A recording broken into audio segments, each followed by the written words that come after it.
दोस्तों, आज हम सीखेंगे कि कैसे एक हाई प्रोबेबिलिटी सप्लाई और डिमांड जोन को ट्रेड कर सकते हैं और कैसे इसे आइडेंटिफाई कर सकते हैं और कैसे समझ सकते हैं कि कोई डिमांड या supply zone high probability demand या सप्लाई जोन है। तो आज ये पढ़ने का प्रयास करते हैं कि हाई प्रोबेबिलिटी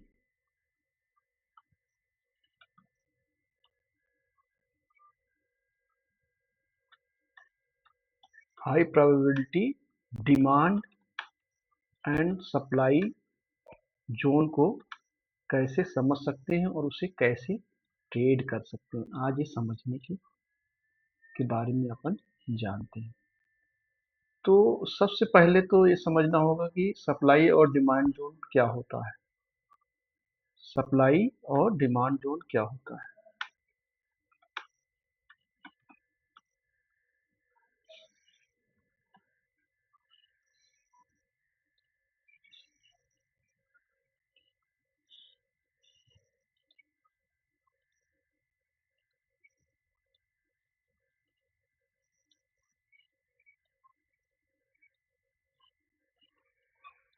तो पहला काम होता है कि हम ये जाने कि सप्लाई और डिमांड जोन होता क्या है। तो जैसा कि पहले के वीडियो में भी हम लोगों ने पढ़ा है, समझा है कि जब प्राइस किसी एरिया से तेजी से मूवमेंट करता है और ऊपर जाता है, किसी एरिया से तेजी से मूवमेंट करके ऊपर जाता है, तो वो एरिया सपोर्ट जोन या डिमांड जोन कहलाता है। जहां से तेजी से प्राइस ऊपर गया हो, वो एरिया को क्या कहेंगे? डिमांड जोन कहेंगे। इसी तरह से ऐसा कोई भी प्राइस पॉइंट जहां से प्राइस तेजी से नीचे गिरा हो, जैसे यहाँ से नीचे गिरा, तो ये क्या कहलाएगा? Supply zone.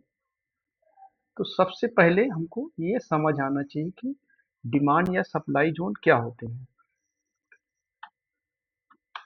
तो सबसे पहले सिंपली ये समझें कि डिमांड और सप्लाई जोन क्या होता है। तो ऐसा कोई भी एरिया जहां से तेजी से मूवमेंट करते हुए प्राइस ऊपर जाता है, वो डिमांड जोन कहलाता है।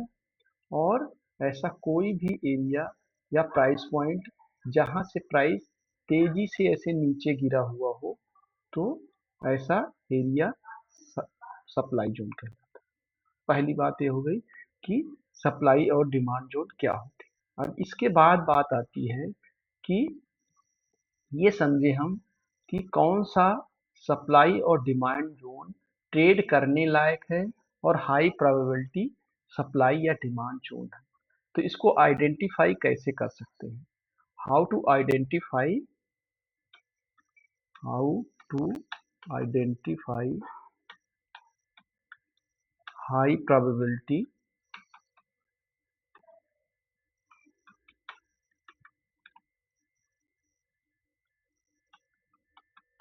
Demand and supply zone.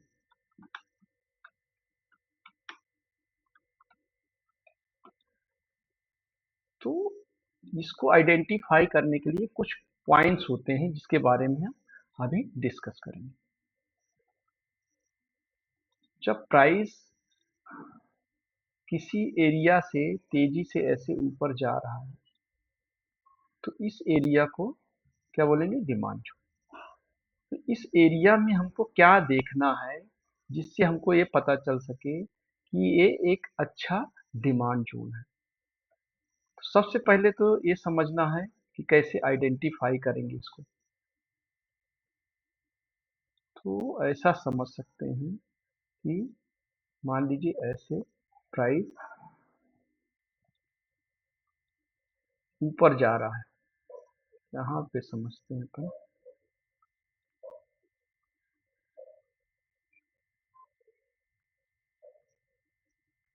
मान लीजिए यहाँ से प्राइस ऊपर जा रहा है।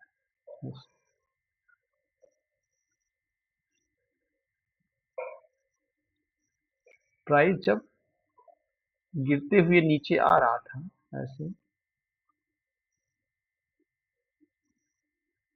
प्राइस नीचे गिरते हुए जैसे आ रहा था, तो अब प्राइस यहाँ से ऊपर जाना चाहिए तेजी से। तो कैसे जाएगा?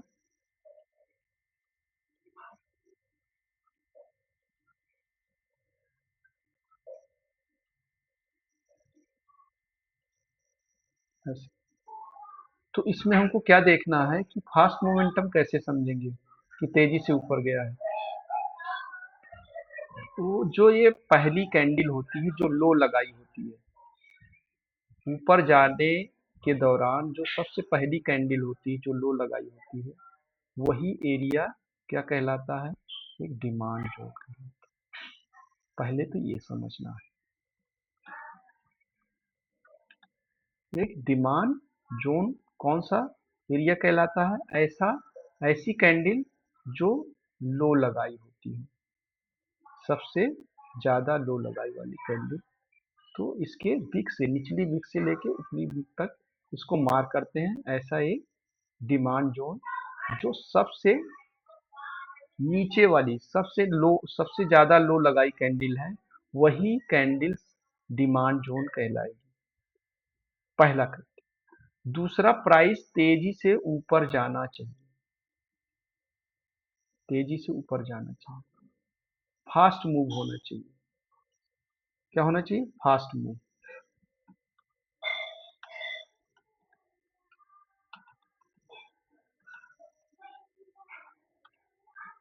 फास्ट मूव होना चाहिए। और क्या होना चाहिए? जब प्राइस ऐसे ऊपर जा रहा है तो ये जो डिमांड जोन वाली कैंडल है उसके साथ एफबीजी बना होना जरूरी है। डिमांड जोन के साथ एफबीजी। तो एफबीजी के बारे में हमने क्या पढ़ा है कि पहली कैंडल और तीसरी कैंडल के बीच का गैप, ये ये एरिया,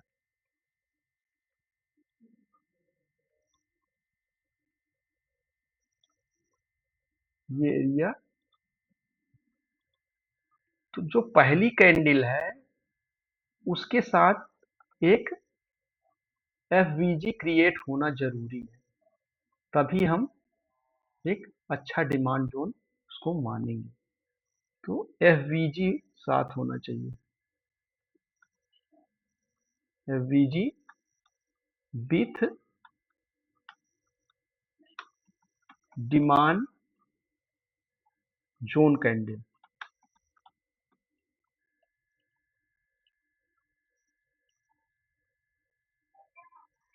एफबीजी बना हुआ होना चाहिए। और क्या होना चाहिए? प्राइस फिर उसके बाद तेजी से मूव किया होना चाहिए। जब तेजी से प्राइस मूव करेगा तब इसमें इम्बैलेंस बन जाएंगे, मतलब बीच में जो गैप होते हैं इन्हीं को इम्बैलेंस बोला जाता है। तो प्राइस इम्बैलेंस बनाते हुए ऊपर जाना चाहिए। तो तीसरी चीज क्या हो गई? इम्बैलेंस। तो एक हाई प्रोबेबिलिटी डिमांड जोन को समझने के लिए क्या देखा है कि प्राइस में फास्ट मोमेंटम हुआ हो और जो डिमांड जोन वाली कैंडल है उसके साथ एफवीजी बनी हुई हो। फिर उसके बाद जो प्राइस ऊपर जा रहा है तो एक इम्बैलेंस बनाते हुए जाए, प्राइस फास्ट मोमेंटम के साथ जाए, ये ही समझनी है। फिर इसके बाद क्या देखना चाहिए? इसके बाद हमको ये चेक करना है कि प्राइस जब मूवमेंट कर रहा है, फास्ट मूवमेंट करते हुए जा रहा है, तो किसी स्विंग को ब्रेक करना चाहिए। जैसे ये प्राइस ऐसे गया, ऐसे आया और फिर इसको ब्रेक करके ऊपर गया, तो एक स्विंग का भी ब्रेकआउट होना चाहिए। फास्ट मूव के दौरान ब्रेक भी होना चाहिए। ये इतनी सारी चीजें हम देख सकते हैं जब एक डिमांड जोन मार कर रहे हैं। तो इसको ध्यान से सभी अच्छे से आत्मसात करने की कोशिश करिएगा, ये बहुत पावरफुल चीज बता रहे हैं। तो किसी डिमांड जोन को मार करने के लिए या हाई प्रोबेबिलिटी डिमांड जोन को समझने के लिए हमको क्या क्या देखना है कि देखना है चार्ट पे कि क्या प्राइस किसी एरिया से फास्ट मूव करते हुए ऊपर गया है क्या।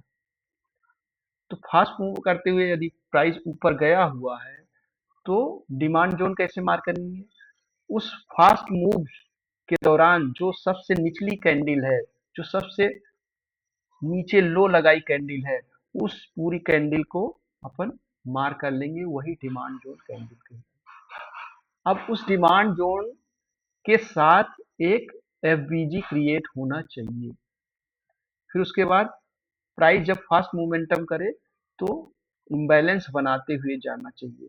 फिर उसके बाद ये भी देखना है प्राइस क्या किसी एरिया को, किसी स्विंग को ब्रेक करके ऊपर गया है क्या। तो ऐसी सारी चीजें जब मिलती हैं एक डिमांड जोन में तो वो एक हाई प्रोबेबिलिटी जोन कहलाता है। हाई प्रोबेबिलिटी जोन होने के बाद भी ऐसा हमको नहीं मान लेना है कि नहीं एकदम 100% ही काम करेगा, क्योंकि ये प्रोबेबिलिटी का गेम है, ट्रेडिंग प्रोबेबिलिटी गेम है। तो 100% कुछ नहीं होता, लेकिन हाई प्रोबेबिलिटी जैसे नाम अपन इसको दे सकते हैं, तो ऐसे इसको हाई प्रोबेबिलिटी समझ सकते हैं। तो एक डिमांड जोन में ये सारी चीजें हम देख सकते हैं। इसी तरह से यदि सप्लाई जोन मार करना हो, हाई प्रोबेबिलिटी सप्लाई जोन, तो उसको भी इसी का उल्टा देख सकते हैं। तो इसके लिए अपन चलते हैं देखने कि प्राइस क्या करे, ऐसे ऐसे करके ऐसे मान लीजिए फास्ट गिरा इस एरिया से, तो ये क्या कहलाए, सप्लाई जोन कहलाए। तो सप्लाई जोन में भी हमको क्या देखना है कि जो सबसे हाई लगाई कैंडल है यहाँ पे,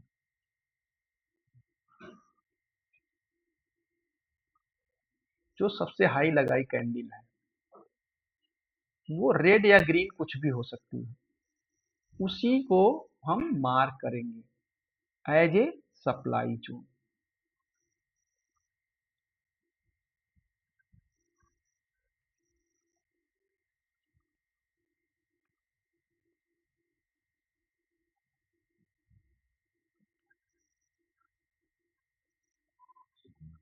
ऐसे तो सबसे पहला तरीका क्या है, पहली चीज क्या है कि हम ये देखेंगे फास्ट मोमेंटम कहाँ से हुआ है और क्या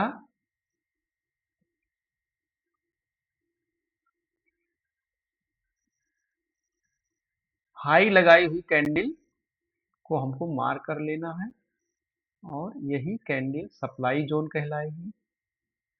और क्या देखना है कि क्या इसके साथ, इसी के साथ क्या बनना चाहिए, एक एफबीजी भी बनना जरूरी है।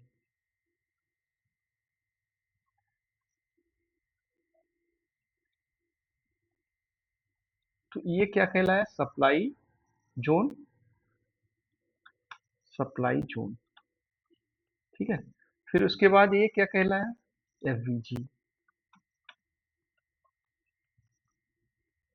तो स्टेप बाय स्टेप दिमाग में चीजें याद रखनी है कि एक सप्लाई जोन या डिमांड जोन क्या होता है। तो सप्लाई जोन वो होएगा जो सबसे हाई लगाई कैंडल होगी उस मूव का। इस जैसे ये मूव, ये फास्ट मूव नीचे आया, प्राइस फास्ट मूव के साथ नीचे आया, तो यहाँ सबसे हाई जो लगाई कैंडल है उसी को मार्क करेंगे एज ए सप्लाई जोन। और फिर उसके साथ इस सप्लाई जोन के साथ, इस सप्लाई जोन वाली कैंडल के साथ एफबीजी होना चाहिए। दूसरी कंडीशन, तीसरी कंडीशन कि ये इम्बैलेंस बनाते हुए प्राइस ऊपर जाना चाहिए। इम्बैलेंस क्या, वही एफबीजी आगे भी बना हो, फास्ट मोमेंटम के साथ प्राइस गया हुआ हो। तीसरा क्या हो, इम्बैलेंस होना चाहिए।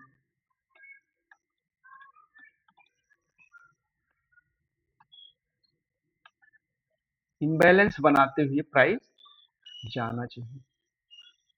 और क्या होना चाहिए? चौथी चीज कि एक स्विंग को भी प्राइस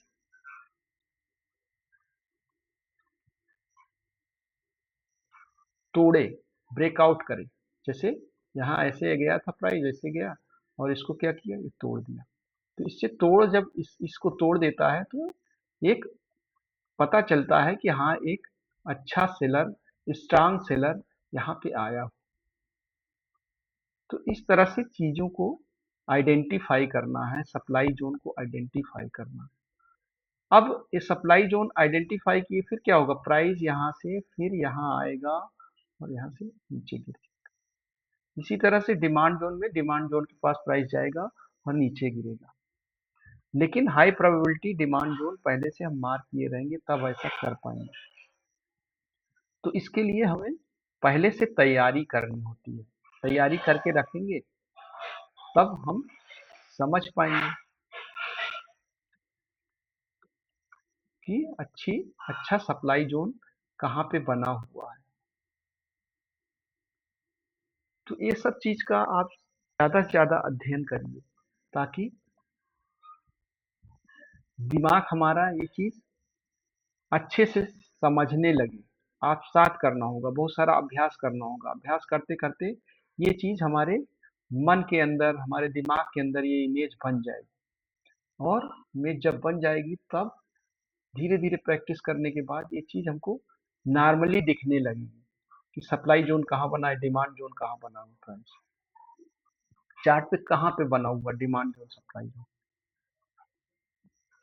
तो इसे अच्छे से अभ्यास करिए। तो देखिए कि एक चीज और बताने की कोशिश करता हूँ कि प्राइस जब किसी एरिया से मान लीजिए गिरा है और प्राइस ऐसे ऊपर जाता है और हम या इसके पास पहुंचता है और हम ट्रेड ले लेते हैं। और ट्रेड जब लेते हैं तो प्राइस ऐसे आता है और फिर ऊपर जाता है और फिर ऊपर जाके फिर गिर जाता है। तो ऐसा क्यों होता है, इसके बारे में समझते हैं। प्राइस क्या करता है, एक यहाँ सप्लाई जोन बना हुआ था, हमने इसको मार्क कर लिया और प्राइस गया। ऐसे सप्लाई जोन मान लीजिए बना हुआ था, हमने इसको मार्क कर लिया, ऐसे मार्क कर लिया और प्राइस गया यहाँ और इसको टच भी किया और टच करके नीचे आ गया और यहाँ कहीं एसएल लगाया हुआ था हमने और फिर नीचे गया और हमारे एसएल को काटा प्राइस और फिर नीचे गिर गया। अक्सर ऐसा होता है कि नहीं, अक्सर ऐसा होता है। तो ऐसा क्यों होता है, इसको समझने की कोशिश करते हैं। एक्चुअली ऐसा होता है जब प्राइस ऐसे करके ऐसे ऐसे आता है तो यहाँ पे ऐसे बिग वाली कैंडल बनी रहती है, ऐसे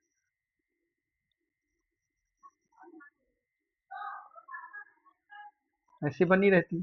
हम इसको क्या करते हैं, ऐसे मार्क कर लेते हैं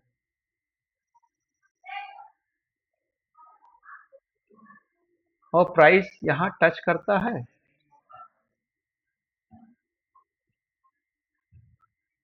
यहाँ टच करता है, यहाँ से गिर जाता है। तो जब यहाँ गिरता है ऐसा कैंडल बना के, हम क्या करते हैं, यहाँ से एंट्री ले लेते हैं। ऐसे बना के गिरता है, हम एंट्री ले लेते हैं और एसएल कहाँ लगाए रहते हैं, एसएल हम यहाँ लगाए रहते हैं। तो प्राइस क्या करता है, ऐसे आता है, ऐसे ऊपर जाके फिर गिर जाता है।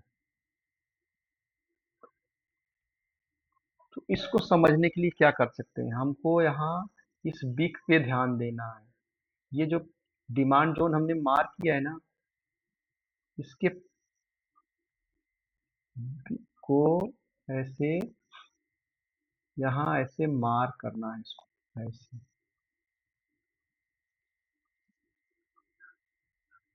तो ये जो 50% वाला एरिया है ना, ये वाला, यहाँ तक देखिए प्राइस आया ही नहीं और हमने ट्रेड ले लिया। तो हमको इसको समझना है कि प्राइस अगर 50% ये जो विक बनी है सप्लाई जोन की, उसके 50% से पहले रिवर्स कर रहा है तो हमको वेट करना है, क्योंकि ये ट्रैप हो सकता है। इसका विशेष ध्यान रखना है, क्योंकि प्राइस अक्सर क्या करता है, जब तक ये 50% जोन के पास नहीं आता ना, उसके पहले गिर जाता है तो ट्रैप करने के लिए आता है, ट्रैप करेगा फिर गिर जाएगा। तो ये जो कारण होता है कि पहले से गिर जाता है प्राइस और फिर ट्रैप करके फिर जाता है, तो उसका कारण ये है कि ये जो सप्लाई जोन हमने मार्क किया है उसकी जो ये वीक है, इसके वीक के 50% एरिया के ऊपर जाना चाहिए प्राइस, तब ट्रेड लेना चाहिए। तो हमारा एसएल यहाँ हो जाएगा। अभी यहाँ पे कैंडल बनी, हमने एसएल यहाँ लगा दिया, यहाँ एसएल लगा दिया, एसएल लगा के ट्रेड लिया और फिर प्राइस ऊपर गया, ट्रैप किया और नीचे गया। तो इसको एक स्ट्रेटजी के रूप में भी इस्तेमाल कर सकते हैं। इसका बहुत सारा अभ्यास करिए हम लोग, धीरे धीरे अभ्यास जैसे जैसे करते जाएंगे हमारे मन के अंदर ये चीजें आत्मसात होती जाएंगी और फिर धीरे धीरे चार्ट पे ये चीज हमको दिखने लगी। खूब सारा अभ्यास करिए और ढेर सारे वीडियो चैप्टर वाइज बना के चैनल पे डाले गए हैं, तो उसको खूब सारा अभ्यास करिए। कैंडल स्टिक का पहला वीडियो है, दूसरा है सपोर्ट रेजिस्टेंस का, तीसरा ट्रेंड का, फिर पुल बैक का। इस तरह से सीरियल से चैप्टर उसमें डाल दिए गए हैं, ताकि हम ट्रेडिंग के जो विषय हैं उसको सब्जेक्ट वाइज पढ़ें, अध्यायवार पढ़ें, चैप्टर वाइज पढ़ें। अक्सर यूट्यूब में क्या होता है, कभी ये वीडियो, कभी वो वीडियो, कभी वो वीडियो, कभी ये वीडियो, ऐसा देखते जाते हैं, जिसके कारण हम पढ़ते तो हैं लेकिन वो नॉलेज कंप्लीट नहीं होती है, व्यवस्थित नहीं होती, जिसके कारण हमारा दिमाग उसको प्रोसेस नहीं कर पाता और उसके कारण हम भटकते रहते हैं। इसलिए मैंने कोशिश करी है कि जो ट्रेडिंग का नॉलेज है उसको चैप्टर वाइज दिया जाए।